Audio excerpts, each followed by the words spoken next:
Clear Motors, where we shared over 26 years of laughter, travel, and professional triumphs. Joe wasn't just our after-sales director. He was the heartbeat of our team. As representatives of Mercedes-Benz, Jeep, Fuso, and now Mazda, we traversed the globe facing everything from logistical puzzles to the intricacies of client relationships. Joe's jovial spirit made every challenge an adventure. Whether navigating the complexities of auto after sales or solving customer issues, his presence was a calming force.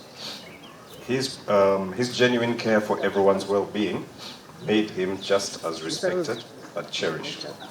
Customers and colleagues alike felt his warmth. Joe turned service into friendship, making everyone feel seen and valued. Joe's ability to connect meant that everyone from the mechanic to the million-dollar client felt at ease, respected, and heard.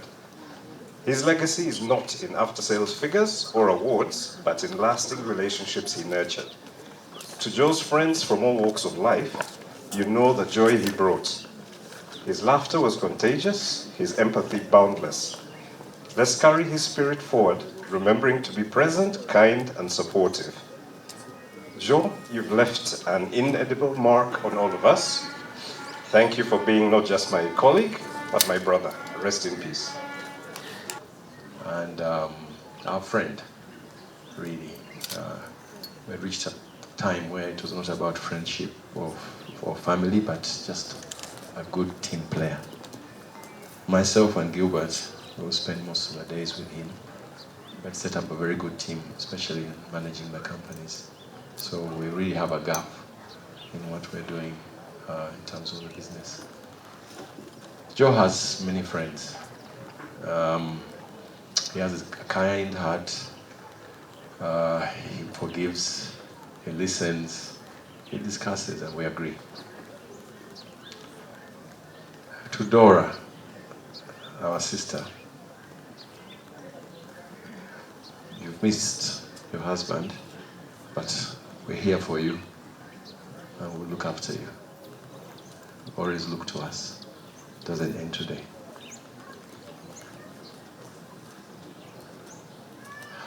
To the siblings that are here today, I have Gilbert here.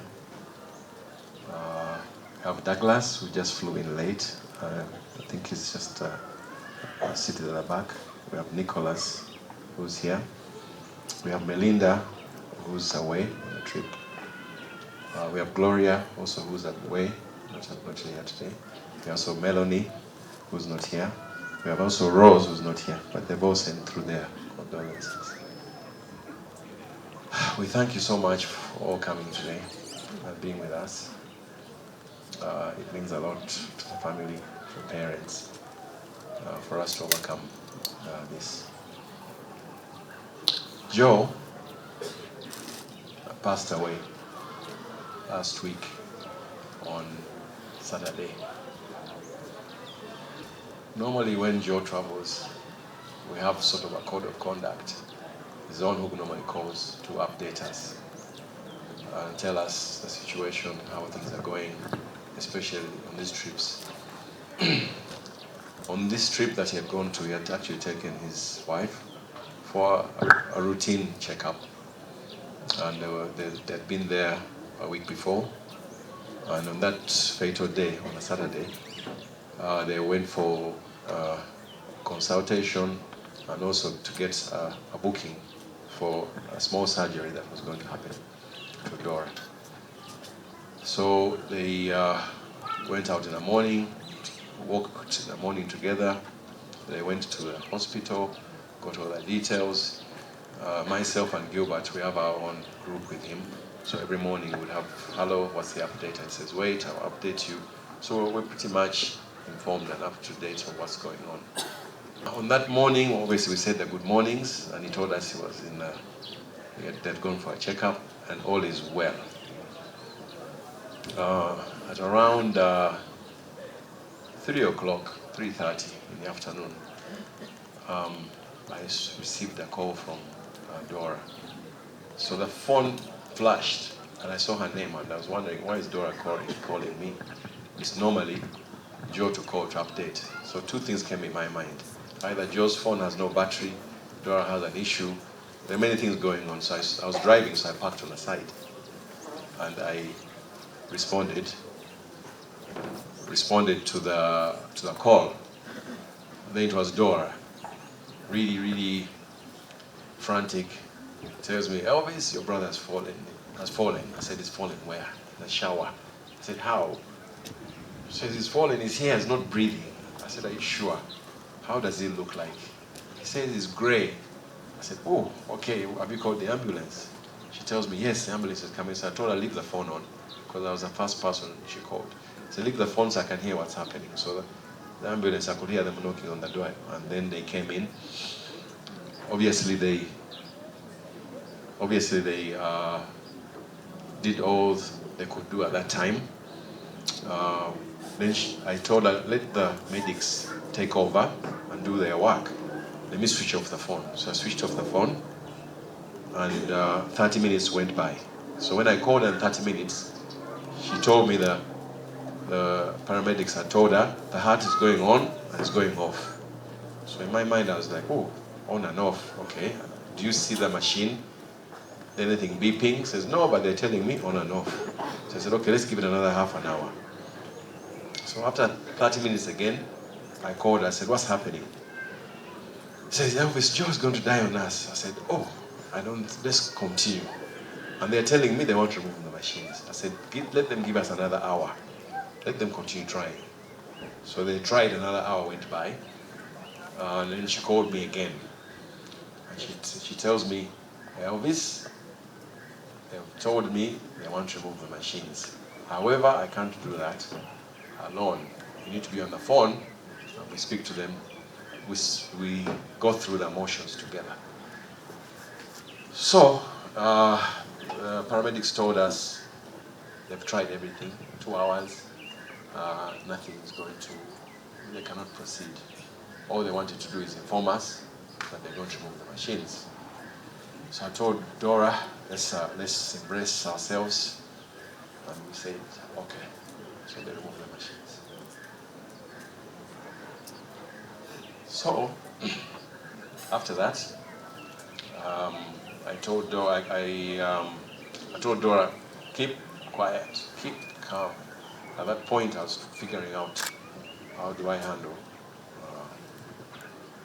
our father, telling him about the information. So I said, I switched off the phone. I said, give me 5 minutes, I first think. Then 5 minutes later, I called back. I told her, okay, I'm going to drive to the farm. Already we had informed him that he had fallen. So I started my journey. I called him, and he told me, yes, I'm home, come, I've had this fallen. I said, I'm driving to you. He was here. I said, I'm on my way, but with the traffic in the road, I continued driving. So he would keep calling me himself, Mr. Wavamuno, telling me, how is he? Remember, he was already passed. I'll tell him, he's still on the machine. Keep driving another 15 minutes. Have you heard from him? Yes, still on the machine. So that I could make it here. I was actually driving with a relative of ours, friend Kabali. And Kabali was saying, can I drive? You can't drive. I said, if I let you drive, I will not focus. Let me continue driving. We'll speak on the speakerphone. So Mr. Wavamuno continued calling me. So I drove all the way, and I met him in his bedroom, and I told him Joe has passed. So he told me, okay, what do we do? Sort of his mind flipped. He said, what do we do? I said, I'm going to go and bring him back. So how are you going to do it? I said, let's meet Sunday morning. We did a small meeting in his bedroom. And we agreed Sunday morning, 8, let's wake up and plan. He says, okay. So when he told me, let's do whatever it takes. Now, when I reverse back, before reaching him, meanwhile, Dora, who's in Thailand with Joe, I called Dora. I said, Dora, now the machines are off. Where exactly are you? He says, I'm here with Joy, still in the bedroom. He's still on the floor. I said, why aren't you moving him? He says, the police have said they cannot remove because remember, if somebody dies and you're in the same room in these foreign countries, it becomes a crime scene. Even here, I think it's the same thing. I'm being updated here. Yes, thank you, General. So, Joe is on the floor. Dora is there. I said, Nahas, what are you doing? I'm here looking at him. I said, can you get a bed sheet and cover him at least? She said, no. I'll continue holding him. So I said, okay. So eventually the police came, took their statement. Forensic team came. They did all the stuff that we normally see on TV. Fingerprints, UV checking, all that stuff. Eventually they removed Joe and took him to the funeral house. So now Dora is alone in the room. I told her I'm coming. I'll figure it out. I'm coming. Like everything goes, whenever there is a bad situation, there's always a good one and a good well wishers. For some of the things that happened, I couldn't have imagined them. I've never done them before. It has never happened to us. We're 9 of us in this family.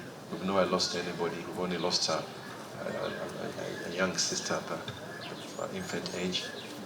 But we've, in our adulthood, we've never experienced this. We've been to many funerals, but this one's very different. So basically, in the morning now, on Sunday morning, we sit together with Jose, and he says, are you going to go? I said, I'm going to go. Make it happen. And in that process, we set up a committee to the situation, which I would like to thank. The committee had myself as the lead. We had Gilbert, we had Judith, and Michael, and Kabali on that team. Then the support teams also joined us. Protocol came in from Ministry of Foreign Affairs, Mr. Sentongo, thank you so much. Our friend and uncle, General Katumamara, also called me when I was there, says anything you need, you call me. So I flew out, I traveled for 5 days, Monday. So I flew every day for 5 days. Monday I went to Nairobi in the morning with a friend of, got a connection, friend of Dora.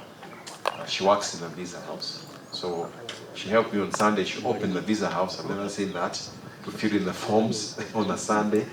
Prepared, I came with files and papers, so thick. So I said, let me go to the bathroom, I'm coming back. When I came back, she had reduced the file to almost like 10%. I said, where are the rest of the documents? She said, this is all you need. All this other stuff, put it on the side. That was a lady called Nora. Then she connected us to another friend who's in Thailand, a Ugandan. I didn't know there were many there, but they are there, who speaks Thai. So already by the time I left, we had these people around us who could help us. But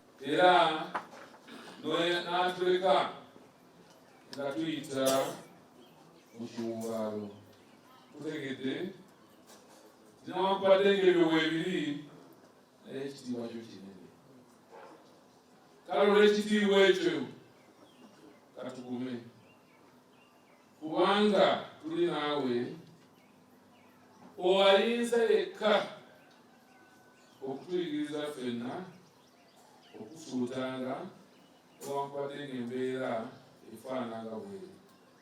Jangu weegere eri emitima gyaffe ffenna, naddala eri ab'ennyumba eno, kubanga tebeetisse kinene, naye tunywerera ku ggwe asobola okwetikirako ebiteetikika. Tuzzeemu amaanyi eri taata His Excellency Professor Joe Wavamuno awamu ne maama.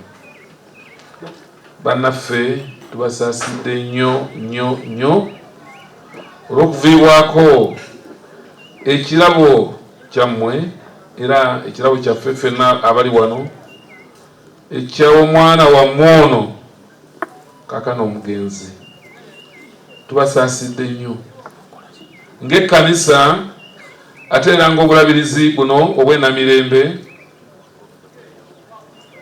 twagala nnyo okubasaasira era n'eggwanga lino kubanga tulina abakulu bangi abanjuddwa n'abatanakwanjulwa okuva mu gavumenti eya wakati ate era n'okuva mu bwakabaka bwa Buganda. Twagala nnyo okwegattira awamu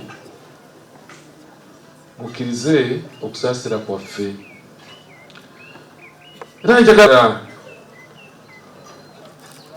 mwebale muyinza okugamba nti ate bandikoze eki kye banteekeddwa okukola naye tubalabe bangi babazadde bali ku nguudo bataayaaya naye nga baazaalibwa nokyo twagala nnyo okubeebaza newankubadde nga munaffe agenze naye tugamba nti alese omukululo. Okufa kwo bwe kutyo bwe kujja era okufa tujja kufa naye bwe tufa tugenda tutya?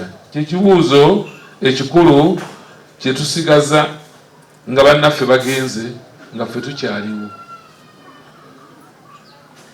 Ffe ng'ekkanisa tuli okuswalira kunene nnyo kubanga amaka gano tugamanyi nti muli ettaffaali ddene nnyo ku kkanisa n'okuzimba ekkanisa era tubasiima katwakubireko ne mu ngalo banjogedde ne mu ggwanga muli b'amaanyi ne mu bwakabaka bwa Buganda muli b'amaanyi. Y'ensonga lwaki abali wano tebasobola kujja wano bazze olw'ensonga eyo. Era nange oba oli awo nandibadde nina ensonga neŋŋamba nti sijja kusobola naye mbadde nina okusobola kubanga mbadde mu lukuŋŋaana olubuulira enjiri olw'obulabirizi lubaawo mulundi gumu oba ebiri. Ono takyakomawo gye tuli naye enkuŋŋaana nja kuba nkyazirina neŋŋamba kanzije naye nga nzijja kubanga mukoze ne muwagira emirimu gya Katonda era Mukama tumusaba abawa omukisa ate abagumye. Mu nsi muno mulimu ebiyinza okuleetera okusoberwa n'okwebuuza ebibuuzo bingi bingi bingi. Lwaki kino kizze kaakano? Lwaki kizze bwe kiti? Lwaki kizze muffe? Lwaki omukulu ono tetwongedde okubeerayo emyaka emirala mingi? Naye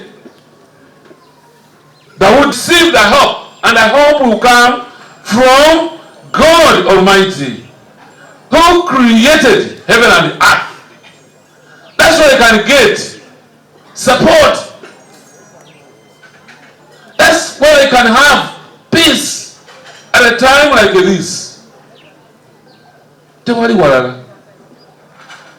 Kyenva mbasaba nga mbeegayirira newankubadde nga munaffe agenze emirimu gye agikoze, ffe tusigadde tusobeddwa. Katunulire era tuyimuse amaaso gaffe eri Katonda oyo okutuusa ye yennyini lw'anaatusaasira. Come closer to Uganda to explain to me what it means. But when someone dies and they are announced to Kawaka, they say good sins. And I Kawaka good sins. I have wanted to know to get the inside meaning, but I think I will do it because I'm surrounded by Uganda. God nejaha kuyagira nyoneka yanji And gentlemen, before I talk about this son here, permit me to talk about my friend Joe Wavamuno. We have known each other for the last 60 years. And that is not a short period of time. And it is very difficult to have a relationship that spans that long. There is a certain saying,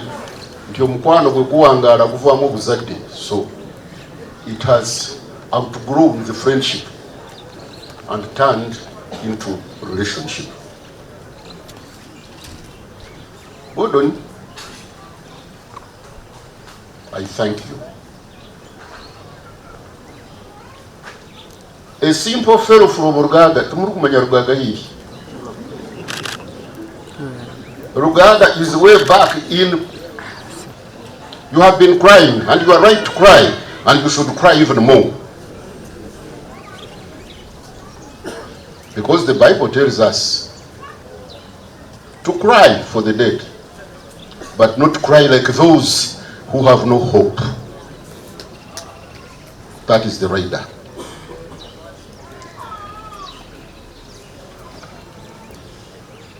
When something like this happens, there are very many questions one asks. Why me? Why has it happened? Why? Gordon, Maureen, siblings, wife, children. We are comforted by words of Paul in 1 Corinthians chapter 10, verse 13. He says, there is nothing that has happened to you which had never happened to any other person. And it's true. What has happened to you, there are very many people in your category this time. There are very many. Nothing has happened that had never happened or which is not happening. But then he continues to say that God in his mercy, he would never allow you to be tempted beyond your capacity. Praise his name.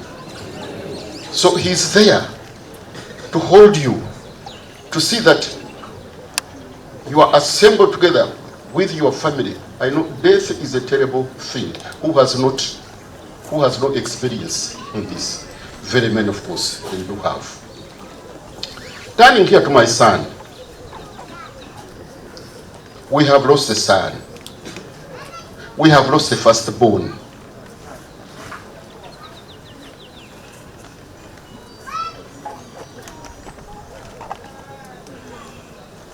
It is a terrible thing. Kaima, such a lovely fellow, very civil, polite. Even when he annoys you and you come charging on him, he had this way of calming you down. Oh no, uncle, look here, uncle, uncle.